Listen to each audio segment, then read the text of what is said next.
And therefore you have the time to really implement. It will be the current budget that may be annual, because that's for salaries and things and so on. It will not allow us to produce value for money in terms of expenditure. And if you now take the strategy of implementation to the zones, for example, why should somebody be sitting here monitoring roads being built in the south-south, or in the northeast, or in the northwest, maybe visiting there once in a year? No. You want progress, decentralize the implementation. Roads, railways, and infrastructure, and power something. Maybe for northeast, you have a kind of a central monitoring, an implementation zone in Gombe, for example, just for an example, being central, so that you can now, as it were, on a weekly basis, know what is going on and report to the center. In Kaduna for the northwest, in Ibadan for the southwest, in Enugu for the south-south, maybe in Port Harcourt for the south-south, southeast in Enugu, and here maybe in Abuja for North Central. Believe me, if you do that and you give each of these centers with a team, maybe with a minister of state as the chairman of it, they will report every 6 months. You see transformation. Then you implement, you get things done. But you don't do that.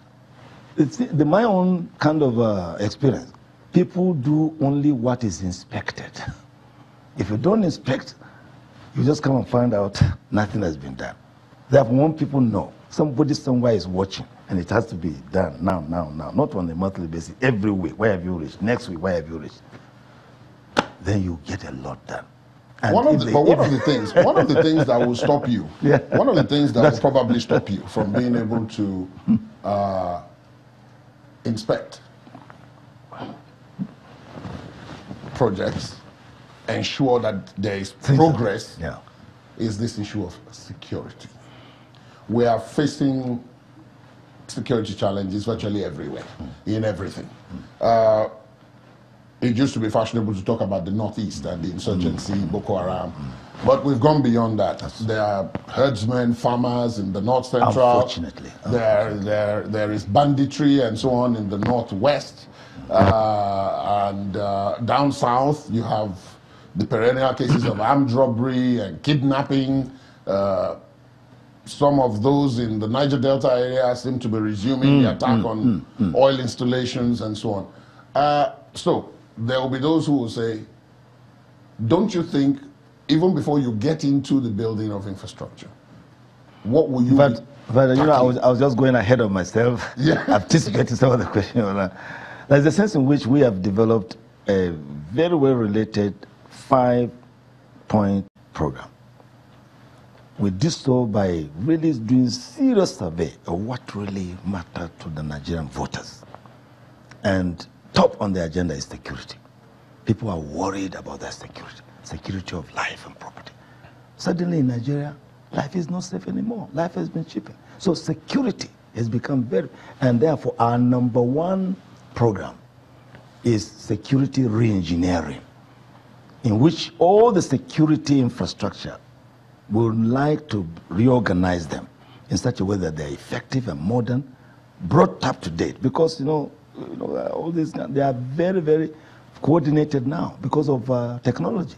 So you wouldn't be thinking of decentralizing some of those? We'll come into that. Okay. So that is very, very important. Secondly, we want to particularly reform the police that is very, very close to the issue of security, because defense is national. You have a small national army that is efficient, can defend the nation against any attack, because you've been becoming one or two directions. But security is local. You have to be present in almost every local government, and there are 774 of them. To therefore have the police force of Nigeria trying to secure 180 million people with less than 400,000 police, I mean, it's impossible. Therefore, the first thing we want to do within the first 6 months is to enlarge the Nigeria police, even the federal police, before we even go to restructuring, to about 900,000 men and women. That would be an average of about 25,000 in each state. Some, of course, you have more, but an average. So you have men on the ground, men or women, officers and men on the ground. Very, very important. But not only that, they should be mobile. Not only that, they should have equipment and weapons. Do you know that I pity our police sometimes? Because the kind of weapons that they are even running away from the armed robbers. armed robbers, because they're holding more efficient and more modern, or the Boko Haram. Some of our soldiers are actually running away because they don't even have a sufficient ammunition to stand. That's the reality. But the government says that they're very well armed. A retired general was telling me this yesterday, that, Jerry, please believe it, that our men are not as well equipped as they ought to be. We should equip them properly, give them the best. The Nigerian army has a record of being one of the best armies in the world. That's why we go being on peacekeeping. We will return to that, and even better. It can be done because Nigerian army, they are originally very, very, very courageous men and women. We will return, but now they are not being properly, kind of equipped. And this security thing and war and security has become a technology thing. I was, really, I'm a geographer. And for somebody to say he's looking at this modern age, looking for some people in some Bisa forest that couldn't find it, what are you looking for? Looking on the ground? It's now a satellite technology. From the satellite, you can see every part. You can comb every part of that.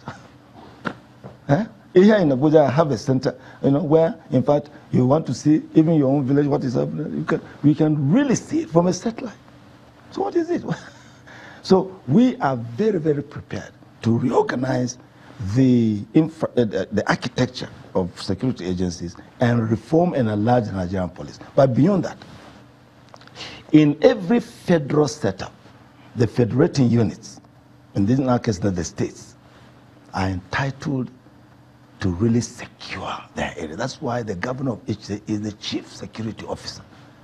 And for a chief security officer not to have the power to enforce, power to secure, no, it's not right. It's a very pitiable thing for a governor of a state to say, look, I'm willing to even resign because, I can't do anything. It's helpless. In a true federation, every federating unit is really self-contained in terms of governance. It is the things that are commonly done for all that now are for the center. Defense, foreign affairs, and financial systems. Those are the things that otherwise, issues of security, issues of agricultural development, housing, education, health. These are matters that each federating unit should really be well equipped to do because they know the needs of their people. So it goes without saying that you are an advocate of restructuring. Oh, very, very seriously. Because we shouldn't play, it is not so much, it's not a political thing, it's a fundamental constitutional thing. Our founding fathers were correct when they say that in a society like ours, that you have a multiplicity of religion, of tribe, of ethnicities and so on. Once you have that kind of composition, only a federal setup can do. Don't deceive yourself. And in a federal setup, the main argument of a federal setup is that you allow the federating units the power of self-government. They can look after their basic things and then agree for certain things to be commonly done as a federation. Because of our experience of military rule, most of those functions go sucked in. So the center is now enlarged and big and inefficient. We should devolve functions back to the federating units. Nowadays, I went to Ahmadu Bello University. It was a regional university. It was being, it was fantastic, first class. University of Ife. In those days, now Abafemi Awolowo University. It was a regional university. Beautiful center. Kaduna, Kano, industrial estates were from the northern regional government. The federating units should be powerful and good and strong. It is not a threat to the federation. No.